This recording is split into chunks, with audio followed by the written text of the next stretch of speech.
Good afternoon, everyone. Good afternoon. Welcome to this broadcast acknowledges Project 365. I am Portia Wheatley. I am the founder and the president of a nonprofit organization, Acknowledges Trophy of Life Incorporated. And we have the great privilege, the honor, and the God assignment to render hope, encouragement, and inspiration to you, our audience, across the whole wide world. We're grateful to God to have the opportunity to do so. And believe it or not, you know what? Can you believe today is day number 292 of Project 365? I tell you, we're getting there. We're in the last hurdle. We're getting there. We're getting there. And each day we have brought you a message of hope, encouragement, and inspiration because we want everyone to be blessed and encouraged and inspired by the words that we bring on this platform and by the individuals that we bring to the platform. And today, before we release our guests to the platform, we would love if you would go to our YouTube channel and subscribe. We don't know what's going to happen on day 366, but in Project 365, we want you to become a part of our team by subscribing, tagging, sharing, commenting, whatever you need to do to help us spread the message of hope, encouragement, and inspiration. Well, today we have for our guest, Arthur Mitchell. Arthur Mitchell is going to talk to us about finding the champion within. Oh, I love that topic. Finding the champion within. And he says that all of us have a champion within, and we just have to find and identify it. He's gone through some challenges with a disease that he had been diagnosed with. Now, the word is so long, and man, I'm going to let him share what that was or what it is, but I'm going to let him do that thing. But he's dealt with bullying, rejection, no support. And just in general, those three things right there can kind of like weigh you down. But today, in spite of all of that, he found the champion within and is soaring in life, and not just doing it himself, but he's reaching back and pulling other people who may have gone through that experience and pulling them up with him. So I applaud you, Arthur, for that job that you're doing. God bless you. And matter of fact, let me step back and you have the platform. Yes, man. Thank you once again, Mr. Woody. Thank you for allowing me to come on your show. I appreciate it real quick. Let's give a dive on it real quick, audience. When we think of the word champion, we think about resilience, opportunity, getting to the next level, winning the ring, or something that allowed us to push through what we started at the beginning and finish to the end, right? And we think about people at champions. You think about Kobe Bryant. We think about Tom Brady, different people that won championships. But I realized that it's a champion inside of you. It's a champion inside of me. I had to learn that at an early age, that it was a champion inside of me earlier. See, I never forget, guys, at the age of 6, I was just going to get ready for kindergarten. Had my fresh kicks on, outfit, ready to walk out the door because it was first day of school. I was a kindergartner. I waited 6 years for this, right? So when I walked out the door, everything was good and everything was well. I was got out the car, kissed my mom and dad goodbye. But when I walked in the classroom, something changed for me. And I didn't realize what it was because when I got to the classroom, my vision began to get blurry. And I was kind of confused because from that morning to then, it was a different scenario in my life. There was a different kind of perspective of what was going on. So when I walked in the classroom, I said, okay, vision kind of blurry. So I ended up going to the back of the row because I didn't want to draw too much attention. It's the first day of school. I didn't want to draw too much attention because I couldn't see the board. So I went to the back of the classroom, hoping not to be called on. But lo and behold, they called my name. Mr. Mitchell, what's on the board? I told her I couldn't see the board. And of course, the little kid chuckled because they didn't know what was going on either the eye. So in the class, he said, my teacher asked me, go to the eye doctor to see if it could be your eyes. So I said, okay, yeah. I went to told my mom and dad, went to the eye doctor. Now, you know, at 6 years old, we only used to getting shots for school, ear checks and different little things. But going to an eye doctor where you got to get your eye dilated, got to be in front of a machine, cover eyes, ask you to read letters, it was something different. I'm just in kindergarten, So, but I ended up doing it. After hours of doing this, ended up finding out I was diagnosed with an eye disease called keratoconus, and spelled Keratoconus, keratoconus. And what it is the eye disease, how your eye's oval, reminds like a football shape, pressing on my pupil, causing my vision to be blurry. They're probably asking how this come about. It's not really a sure effective thing how it came about. Doctors said it could be from rubbing my eyes when I was young, but this is still a thing that came about out of nowhere. In fact, Johns Hopkins University Medical Center says it's a very rare disease. There's only 1 in 3,000 people have this disease. And luckily, I was the one of the 1 in 3,000. So having this at the age 6, kindergartner, wanting to just be a normal kid, wanting to go outside, play in the jungle gym, wanting to play in the sandlot with the people, it was different for me. But I realized, guys, that I had to find a champion inside of me at an early age. Had to put the gloves on at an early age. Had to go run out in the field and practice at an early age. Had to go out and be somebody that wasn't at that moment at an early age. So growing up with the disease, I went to middle school with it. It turned to a different little situation. It turned to bullying. Because at that age, they're noticing more stuff. They're seeing more things. They asking more questions.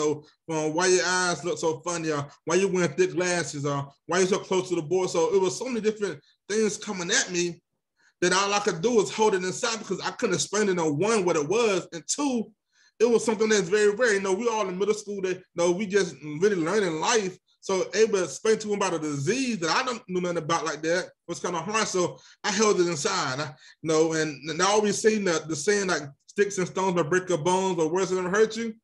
That was a formative lie to me because the words hurt me. I held it inside, but it hurt me because they didn't know, they didn't understand, but I didn't know how to let them know. So as I got older, things began to get more and more trauma, like depression, anxiety, lack of support. Nobody knew what was going on. Teachers basically just told me to do work that passed me. And there's so much different things in life that was very not understanding at that moment. But again, like I said, I knew it was something about this situation where I found a champion inside of me. I had to dig deep and find out, you got to keep going, You got through elementary. You're going to high school, not to middle school. You got to keep going. And we got to understand that, in life, we had these different trials and tribulations. And we had the obstacle courses, different things. But you got to understand, you got to keep the gloves on longer. The rounds may get longer, but you got to keep on fighting. Because when you get to that finish line and that bell ring or that horn blow, you gave it all you got. So when I got to the high school, things began to look a little more different for me. And I began to really act out because I was so tired of the attention being on me. All my life I dealt with the bullying, the rejection, the joking, the attention all on me because how I was looking in class or how I was looking in school. It was just so much. Like I had to thick glasses. It was to the point where I couldn't wear contacts, so I had to keep wearing glasses. They got thicker and thicker. So people were just coming to me all kinds of ways, but I couldn't say I held it in. So I began to act out in resentment because, doing bad things, hanging with the bad kids, doing so much things. But how many of us know that we'll be picked on to be picked out? Now God chooses us at a time like, no, this is not you. I'm using you for a time like this, but you got to understand what the assignment is, what the mission is, what the journey is. So as I understood that, I went back to who I was and kept on fighting. I put the gloves back on, put the mouthpiece back in my mouth, and I kept on fighting. Because I knew the rounds were about to get more longer because this is high school now. Things are different for me. So I ended up graduating in high school, which was a success. I didn't let my disability affect my ability. I didn't let what I went through, I didn't let my vision impairment, I didn't let me couldn't see the board, I didn't let me not able to see the words on the paper, I didn't let teachers telling me that you need to be a special class stop me from becoming somebody great. Like I said again, I knew the champion inside of me, right? I knew that I had to keep on going, keep on pushing, because if I didn't, I threw in that towel, I would have missed the journey. I would have missed the assignment that's going on today. A lot of times we tend to take shortcuts or recently give up at the wrong times and not knowing if you keep on going, it's a bigger prize at the end. God's reward is going to be greater than what we look now. No, but we got to keep on going and trust the process. So as I began to go, I graduated high school. So at that moment, I was researching myself.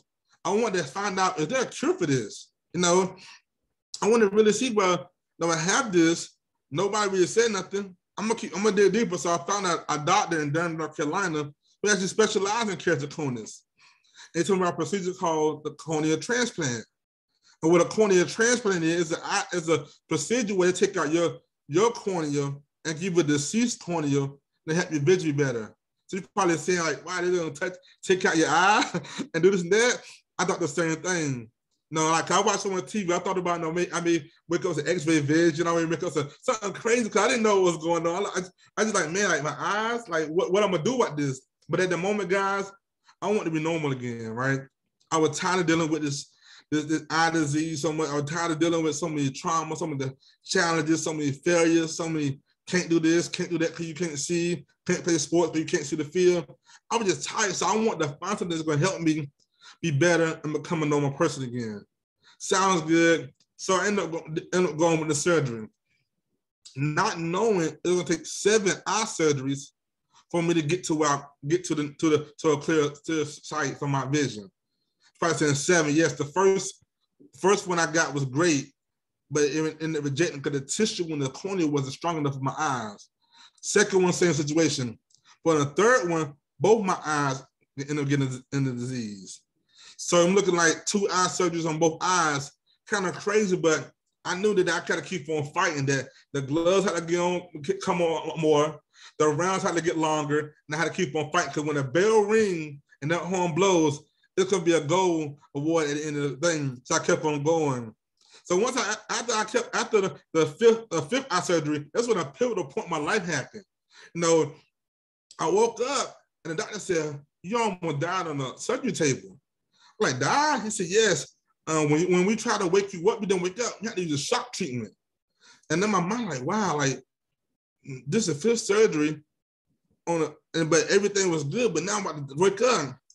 And it started me, but what started me really, Ms. Whitley, was I woke up and my vision was still blurry again. And I'm like, what's going on? And I immediately took me back to that 6-year-old boy that walked in that classroom trying to figure out why your vision is blurry. So I ended up went into a state of depression. At that time, I was married, so I had my wife and my kids, which very, very supportive at that time, very supportive to the whole process to this day. So I went to my wife, I said, why when everything looks good, it turns bad and I broke? Because at that moment where I feel like I can't do this no more. I'm about to throw in the towel, throw the ball down, walk off the court, whatever it is, but I knew that it was something about this. And I heard God say, I'm going to turn your pain into your purpose. I'm going to show you that everything you went through from 6 to now, the reason behind it. So I got up, put the gloves back on, told them to hit the clock on the bell and start fighting again. Because we got to understand, yeah, we may take breaks and have their moments, but just like when you take a break, you got to rehydrate, drink your water, get back up, and go out there and fight again, because there's still more to fight. So I got up. So I ended up having doing 2 more eye surgeries, which allowed my vision now go from a 20/200 to now a 20/40 and 20/50 in my left eye, and I haven't worn glasses in 7 years. See, I knew, guys, that if I kept on going, if I kept on fighting, if I kept my gloves on longer, kept the ball in my hand, and shoot it, it's gonna be a winning season at the end. And that's what you gotta realize, there's a champion inside of you. No, you fought daily, you fighting daily right now as you speak. Someone's out there is fighting right now, figuring out what's my next move, on what I'm gonna do, why this happened. But understand, it's a reward at the end. Your process gonna allow your journey to be more successful if you keep going through it. You know, you gotta understand, you can't take shortcuts. I had to realize that at an early age. There weren't no shortcuts. If it was a shortcut, I would have had a surgery a long time ago. But God took me through a process to show me that only the strongest survive. And through the process, I learned that my journey will be much greater at the end. So as I continue to grow, I had to ask myself, okay, I went through this, what's next? So I ended up understanding, okay, you went through this to help people understand that their disability won't affect their ability.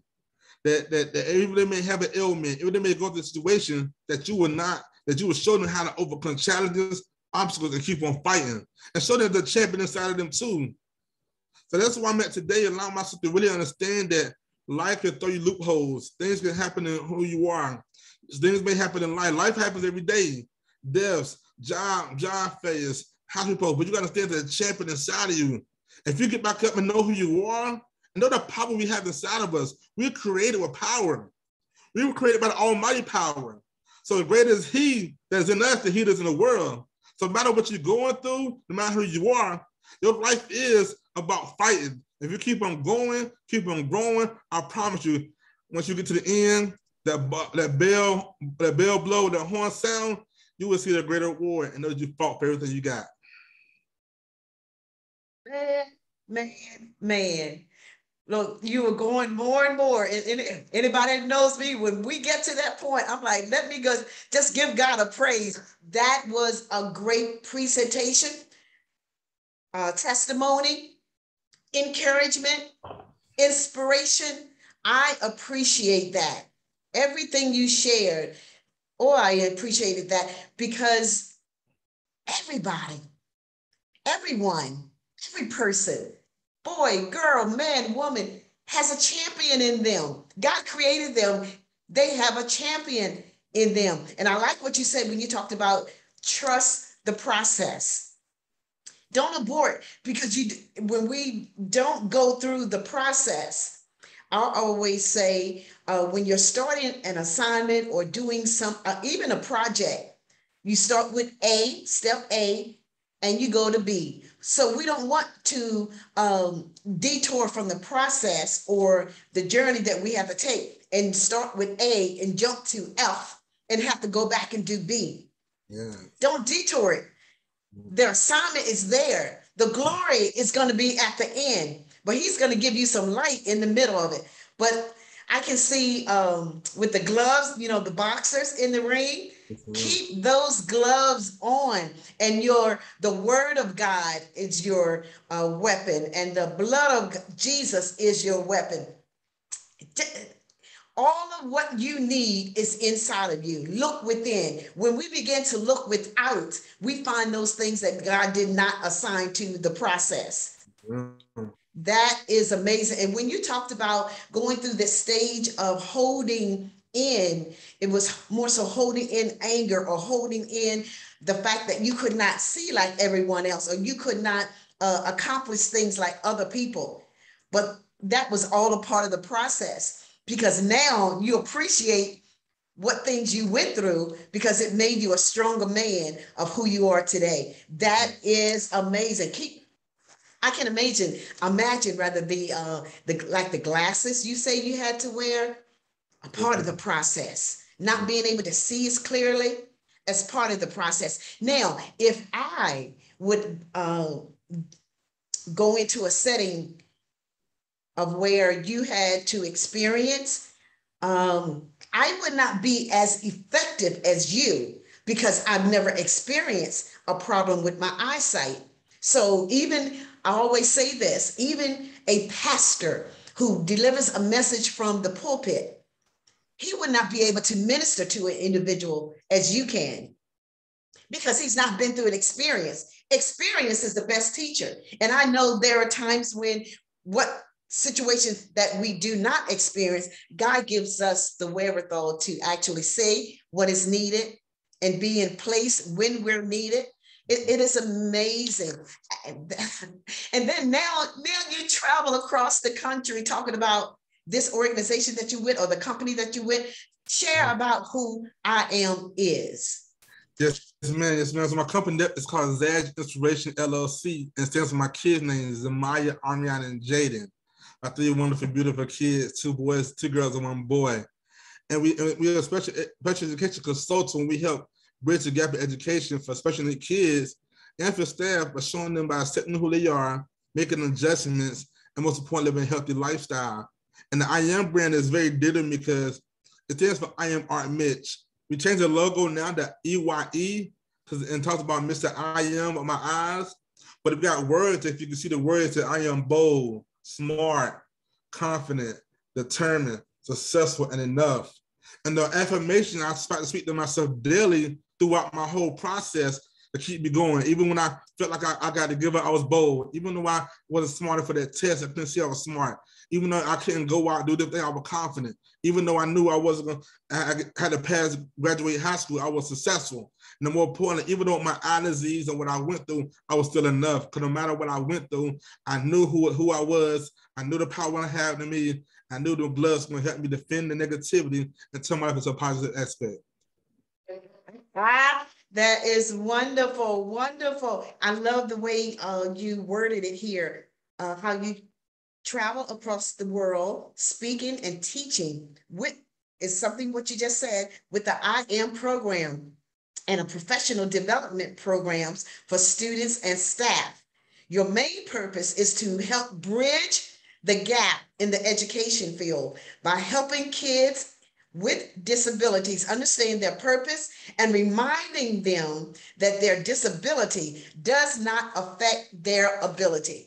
So when we see kids in the wheelchair, kids that may not have all of their limbs, kids who may not have clear sight, kids who may not have their hearing, blind, deaf, but it doesn't, their disability does not affect their ability. So we have to stop talking necessarily about the negative side and put it in them that there is a champion within them. If adults enjoy, well, I can't necessarily say enjoy, but let's use the word enjoy hearing some type of accolades at times, and good job, good job. You better believe the kids want to hear it. Yes. The kids want to hear it. So let them know there is a champion in them. It doesn't matter what their background is, because God created them. There is a champion within them. And how you turn your pain into purpose, God be praised. God be praised. So I tell you what we're going to do. We got to fight. Keep those gloves on. Now I'm going to look at boxing and other things where, you know, well, I think more so boxing. Why am I holding my thumbs in like that? Like I'm anyway, I feel the champion arising in me, and it is good to know that there are other individuals with those types of disabilities who are champions, really champions. Yeah. So it is our responsibility to now turn around and let someone know it doesn't matter what your disability may be, you're still a champion. And now we just have to help them identify that champion in them. Thank you, Art. I really appreciate the sharing that you did on today. To our audience, you know, I always say, whatever you glean from the messages and the individuals that we bring to this platform, once we hear it, I know there are individuals, other people that need this information, that need this hope, that need this encouragement, and definitely need to be inspired and are inspired by what has been delivered on this platform, acknowledged as Project 365. Again, thank you so very much, Art. I appreciate your gift to the body of Christ and in the kingdom. God bless you. And to our audience, we will see you again tomorrow with another message of hope, encouragement, and inspiration. Until then, be blessed.